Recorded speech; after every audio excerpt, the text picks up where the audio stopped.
AMON AMARTH, Pursuit of Vikings, for Marco the Guitar Kid. Dude, I don't think anyone has requested a song as persistently as you, Marco. And the persistence paid off again. Someone had made a comment like, this is cool, you're doing the crew and stuff, but I miss the days when you did like the other metal and stuff. And it's like, okay, because you know I do everything on this channel. It's just a lot of the requests that come through is for a lot of the 80s metal, but this channel really is about every style of music, and you know we all have different tastes in music, so this one should fit that category. It's heavy, it's it's B standard, the tuning, so the top string is a B, and then it's set up as if, you know, like in standard tuning concept. 5 open, 5 open, 5 open, 4 open, 5 open. Alright? So check it out. This band's great, man. They're awesome. Here we go.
Mistake in that one, so I had to do it again so you guys knew that, oh, he does know it. I just screwed up on that one. So this band, you want metal? You got double metal, heavy, killer groove, love it, and let's do it. B standard. You're probably like, what the heck is that? But I explained it. Top string's a B. You use the same concept as if you were doing 5th fret tuning in fifths and fourths. 5 open, 5 open, 5 open, 4 open, and 5 open. Okay? So to start with, this is actually this intro, this first little part.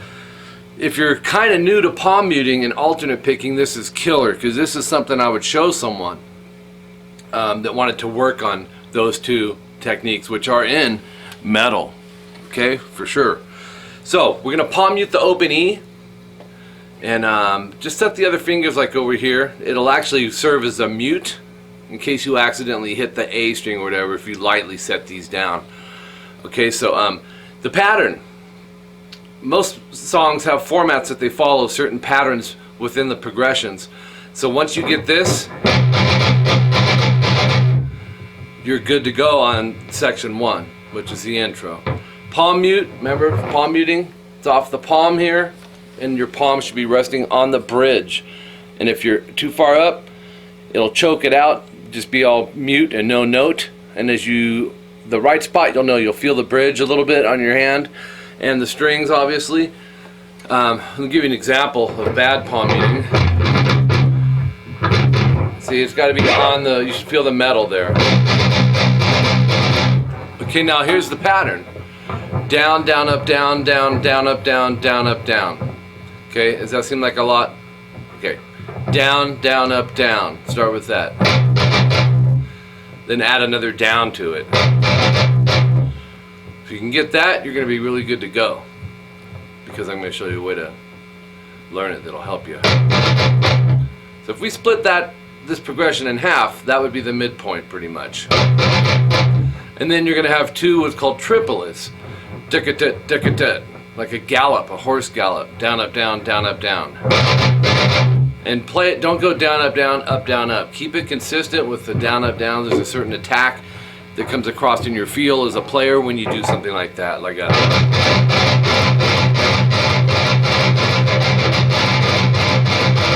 You know what I mean? So keep it down, up, down. So now you connect those together, those two things I showed you, and you play it 6 times. 3, 4,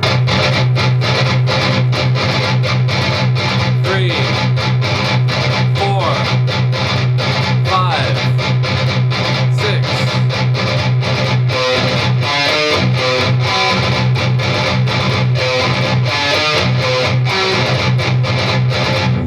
And you'll see pieces of that intro in this part. So now we're going to move up to fret 7 on the A, and then we're going to palm mute the open E with another triplet, down, up, down, and then go 9, 10 on the A. So,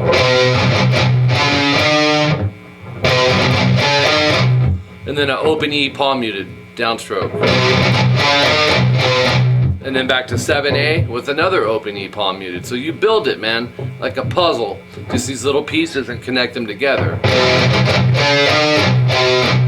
And then 9 on the D.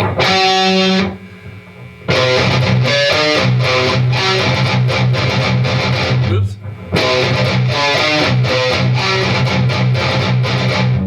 So, like I said, part of the intro section is coming into play at the end. Almost the whole thing, but not all of it.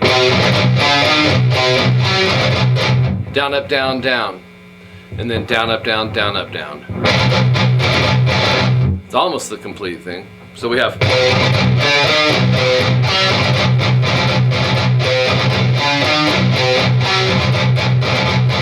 Does that 2 times. Then we're going to go up to fret 7 on the E with the first finger, and go down, down, up, down. And then go 9, 10 on the D string. So now we're doing some string skipping. It's a little tougher than what we did on the last part, but we're eliminating the palm muting. So I don't know, it might wind up being the same. If you're not really familiar with string skipping, you know, it's just getting used to the distancing of from one string to the next and having to skip that. So back to 7E. Oops. Then 12D, back to 7E. Now that's a pretty good stretch, right? So to get stuff like that, lower your thumb down the neck. The thumb is restricting, so if you have it up here, sometimes that's where you do want it. It restricts how far you can stretch. So when it comes to that part where you got to stretch further, have that thumb ready and just slide it down further to attain that stretch. And then go 10D, 7E, 9D, 7E. Then go 7D, 7E.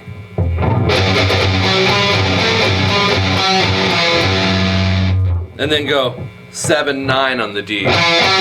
That's your melody for this part. Like if you took just the melody line,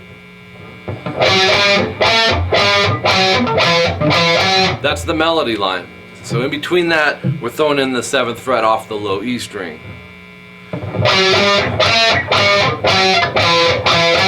So yeah, I just took the E off. Now I'm going to put it in.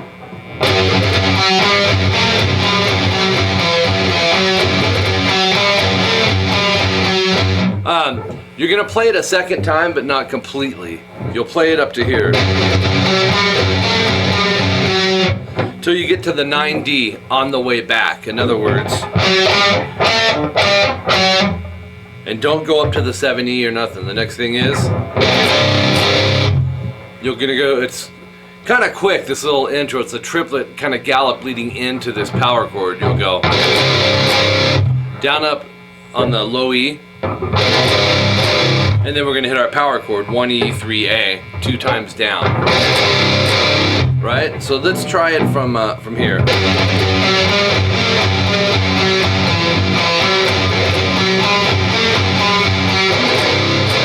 Then you're back to the...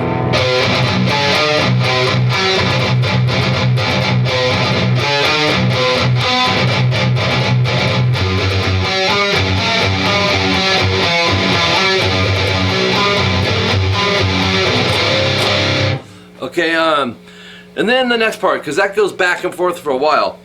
The singer lets out like this killer scream, and then you're going to jump into some octaves. There's 2 guitars. I showed you the octaves because it's really more the dominant part. It goes. It's an octave 2D and 5B. So we're skipping 2 frets, as you can see. We want to be muting the G string. That should naturally happen with the angle of your index finger. You have to work to really not mute it. You'd have to go on the tip, lower the thumb way to the bottom. You know, it's not necessary.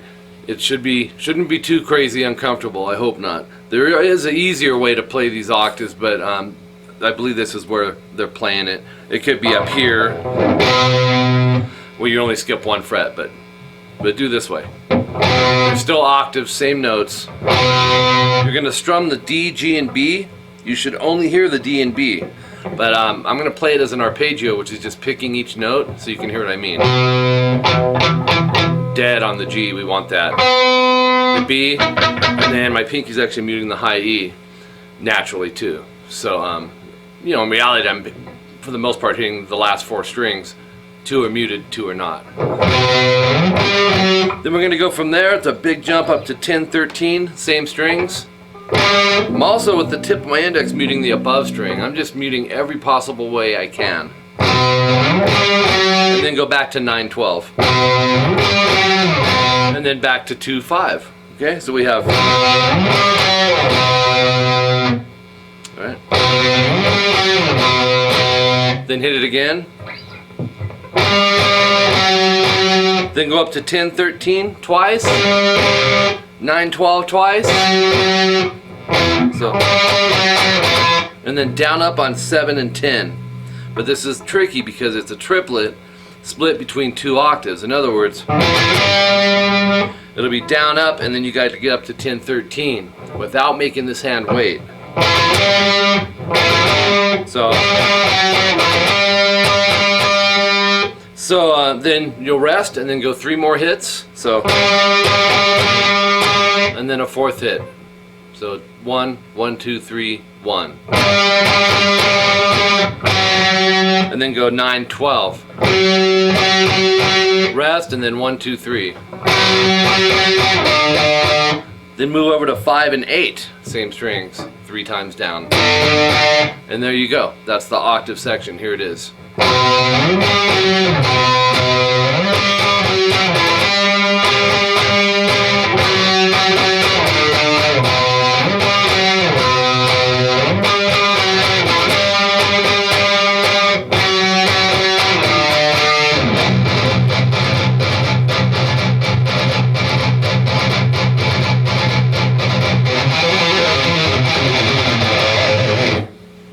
Just kidding.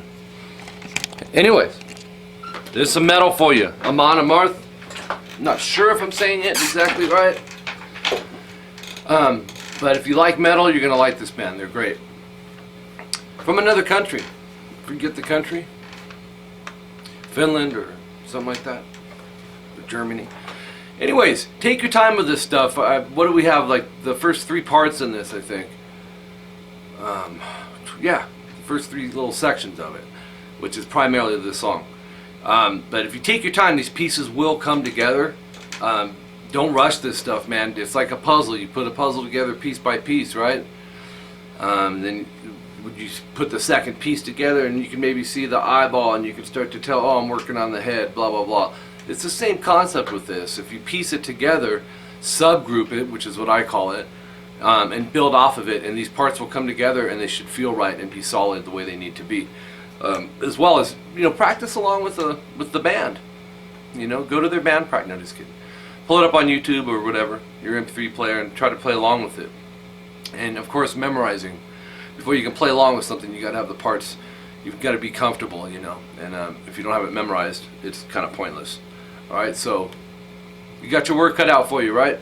I do teach privately on Skype in the United States and across the world. If you're interested in private guitar, bass, or vocal lessons, my wife Jolene teaches vocals.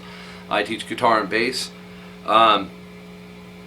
If that's something you're interested in, you would need to add me on Skype. Skype name rockinguitarlessons. Jolene's is different. If you're interested in vocals, just email me. Actually, just email me if you're interested. rockinguitarlessons@hotmail.com, as well as Mike@rockinguitarlessons.com. Tag me in both those. Email me, and I'll give you the price breakdown and all the information. Give me as much information about you as a guitar player as you possibly can. The styles you're into, the age group that you're in, the players you like, how long you've been playing. Are you a beginner, intermediate, advanced? Maybe some things you want to work on. The more you give me, the better. I'll shoot you my text number, and we'll communicate. That's the best way. All my students have my cell number, and we can get you going. Another method of, I have two methods of teaching. I'm teaching no longer in any music stores. It's on Skype, and I also offer CVT lessons. So I have several CVT students, actually quite a few, and basically it's custom video tablature lessons. I handwrite the tabs to whatever it is you want me to do.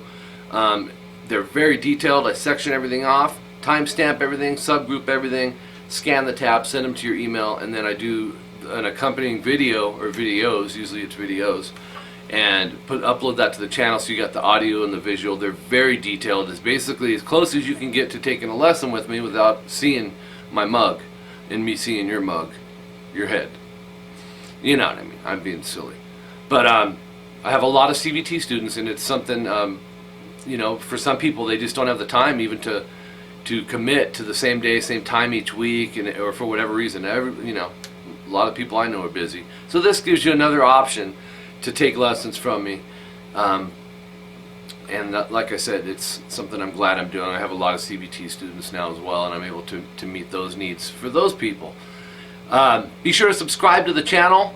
This channel's about you guys. Send your requests. Marco, was that your name? Marco the Guitar Kid. Dude, you probably requested this 25 times, and you were never mean about it. You were cool. You put it in capitals. You wanted to make sure you got my attention, and Marco, you got my attention. So if you don't make your request, you won't get it, okay? But if you do, you have a chance of it eventually over time. I have thousands of requests because I have over 90,000 subscribers, and a lot of you guys make requests. But you know, be persistent, be cool about it, you know. But yours may be next. So share this stuff on social media, Facebook, Twitter, LinkedIn, all that stuff. And until next time, I'm Mike Gross, rockinguitarlessons.com, and you can check out the website too, and I have the information on private lessons and the CVT lessons over there, as well as some tutorials. Alright? We'll talk to you guys real soon. See ya.